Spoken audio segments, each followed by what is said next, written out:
నేను 95 ముఖ్యమంత్రి అవుతానే దావోస్కి వెళ్ళడం మొదలుపెట్టాను.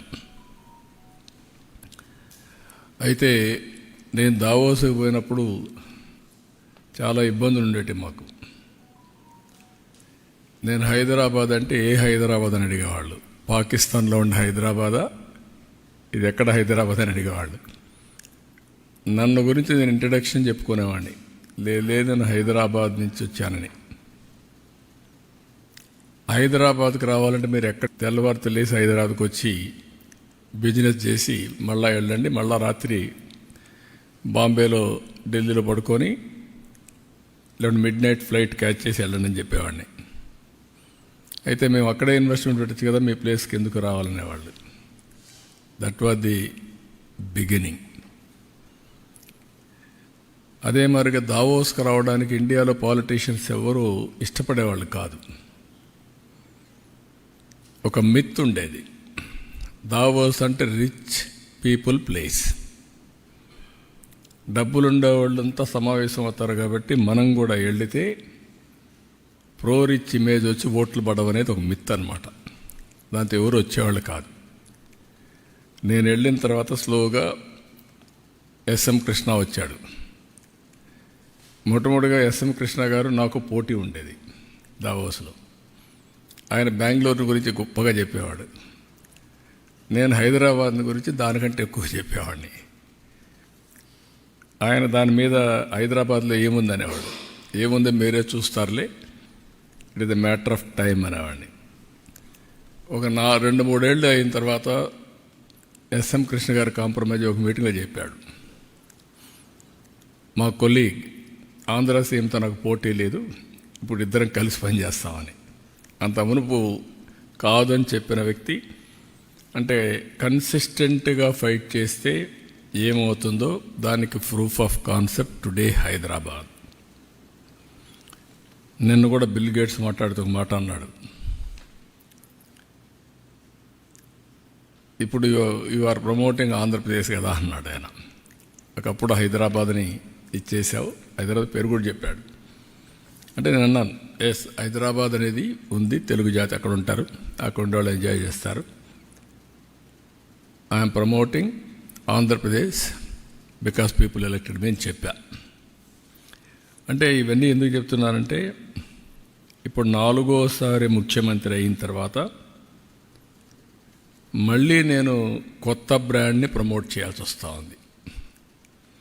టోటల్గా డెమాలిష్ అయినటువంటి ఆంధ్రప్రదేశ్ బ్రాండ్ని, డెస్ట్రాయ్ అయిన బ్రాండ్ని ఇప్పుడు మళ్ళీ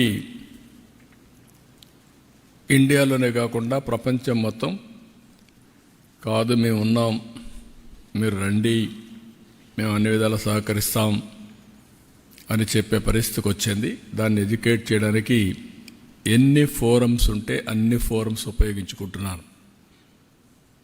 ఈరోజు మీరు చూసినప్పుడు, నేను అక్కడికి వెళ్ళినప్పుడు 27 మీటింగ్స్ అయినాయి నాకు. 1-to-1 meetings 27. ఇంకొక పక్కన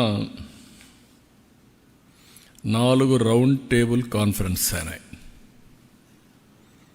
3 కాంగ్రెస్ సెషన్స్ అయినాయి, ఒక యుఎన్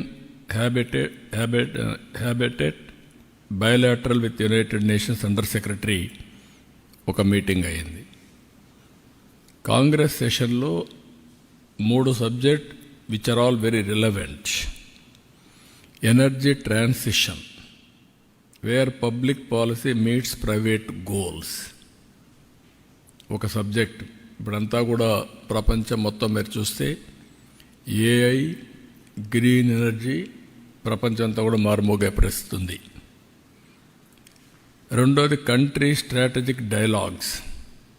చీఫ్ మినిస్టర్స్ ముగ్గురం కలిసి ఇన్వెస్టర్స్కి ఎడ్యుకేట్ చేయడం కోసం మహారాష్ట్ర, తెలంగాణ, ఆంధ్ర ముగ్గురు చీఫ్ మినిస్టర్స్ అడ్రస్ చేశాం. Country strategic dialogues. 3 human mission collaboration, unlocking new opportunities in industry. ఒకప్పుడు ఐటీ గురించి మాట్లాడేవాళ్ళం, ఇప్పుడు ఆటోమేషన్, ఏఐ, డీప్ టెక్నాలజీ ఇవన్నీ మాట్లాడుతున్నాం. అందుకే human machine collaboration unlocking new opportunities in industry ఆ సబ్జెక్ట్ని ఇది చేశాం. ఇంకొక పక్కన రౌండ్ టేబుల్ కాన్ఫరెన్సెస్లో మీరు చూస్తే pathway to India's green industrialisation, green energy to green hydrogen and green manufacturing. ఫ్యూచర్లో ఏది చూసినా కూడా మ్యానుఫ్యాక్చరింగ్ కూడా గ్రీన్ ఎనర్జీ వాడితే దానివల్ల అడ్వాంటేజెస్ ఉంటాయి. టోటల్గా గ్లోబల్ వార్మింగ్ తగ్గే పరిస్థితి వస్తుంది. Not only green hydrogen, it is leading to green manufacturing. రెండోది building the next petrochemical hub. ఆంధ్రప్రదేశ్ని ఇంకొక పెట్రోకెమికల్ హబ్గా తయారు చేయాలని. మూడోది pioneering the blue economy of tomorrow, Andhra Pradesh rule. Ocean economy, blue economy అది ఫ్యూచర్ భవిష్యత్తు. అబండెంట్ ఆపర్చునిటీస్ ఉన్నాయి ఆంధ్రప్రదేశ్కి. ఎందుకంటే 1000 కిలోమీటర్ల సీ కోస్ట్, అది కూడా ఈస్ట్ కోస్ట్లో ఉన్నాం. ఇది ప్రపంచానికే గేట్వేగా తయారవుతుంది. దీన్ని ఎంత ఉపయోగించుకుంటే అంత సముద్రాన్ని ఉపయోగించుకొని మనం ముందుకు పోయే పరిస్థితి వస్తుంది. అందుకనే బ్లూ ఎకానమీ పైన ఏమేం చేయగలుగుతాయో కూడా ఫోకస్ పెట్టాం. ఇంకొక పైన achieving SDGs by catalysing nature అనే system scale, APCNF, Andhra Pradesh community managed natural farming ప్రపంచానికి ఒక నమూనా. Andhra Pradesh people are very happy. 1 farmer to 1 million. ఈ రోజుటికి ఒక వ్యక్తితో స్టార్ట్ చేసి 10 లక్షల ఫార్మర్స్కి రీచ్ అయ్యాం. ఇది రాబోయే 5 ఏళ్లలో 40 లక్షల ఫార్మర్స్కి రీచ్ అయ్యే పరిస్థితి వస్తుంది. ఇది ప్రపంచానికి ఒక నమూనా. ఇక్కడికి వచ్చినప్పుడు నేను కాకుండా మినిస్టర్స్ లోకేష్ కానీ భరత్ కానీ వీళ్ళంతా దగ్గర 37 మీటింగ్స్ చేశారు. 5 రౌండ్ టేబుల్స్ అటెండ్ అయ్యాడు లోకేష్. 4 కాంగ్రెస్ సెషన్స్ కూడా అటెండ్ అయ్యాడు. అంటే వీలైనంత వరకు ఆంధ్రప్రదేశ్ని ప్రపంచ పటంలో పెట్టడం, అదే మరిగా ఎక్కడికక్కడ మేము ఇక్కడుండే అడ్వాంటేజ్ చెప్పడం. నేను ఫస్ట్ టైం మీటింగ్లో మీరు గుర్తుపెట్టుకోవాలి, నేను ఏదైతే ఐటీ బూమ్ చూసినప్పుడు హైదరాబాద్లో మొదటిసారి ఏం చేయాలో మాకు అర్థం కాకుండా series of round table conferences పెట్టి ఫస్ట్ మేము స్టార్ట్ చేసిన ప్రయత్నం మా జర్నీలో ఐటెక్ సిటీ.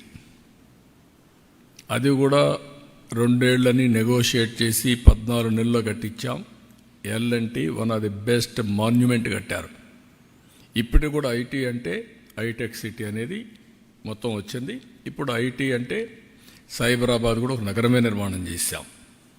దుబాయ్లో వాడు గుర్తు చేశారు నిన్ను, మేము మీడియా సిటీ స్టార్ట్ చేశాం, మీరు సైబరాబాద్ స్టార్ట్ చేశారని. వాళ్ళది ఆ రోజు దుబాయ్ మీడియా సిటీ, ఇక్కడ సైబర్ సిటీ మనం స్టార్ట్ చేశాం. అందుకే నేను నిన్న దావోస్ నుంచి చెప్పాను, 95 ఐటీ, 2025 ఏఐ, అప్పుడు ఇన్ఫర్మేషన్ టెక్నాలజీ, ఇప్పుడు artificial intelligence. That is the journey. ఇక్కడికి వచ్చినప్పుడు మీరు చూస్తే అందుకనే ఒక్క ఐటీతో ప్రారంభమయ్యి మన వాళ్ళకు ఎవరికి తెలియకపోతే నేను ప్రపంచం అంతా తిరిగి మన శక్తి చెప్పిన తర్వాత ఆ రోజు కంపెనీస్ అన్నీ కూడా హైదరాబాద్ తీసుకొచ్చి 1 by 1 కంపెనీలు తీసుకొచ్చాం.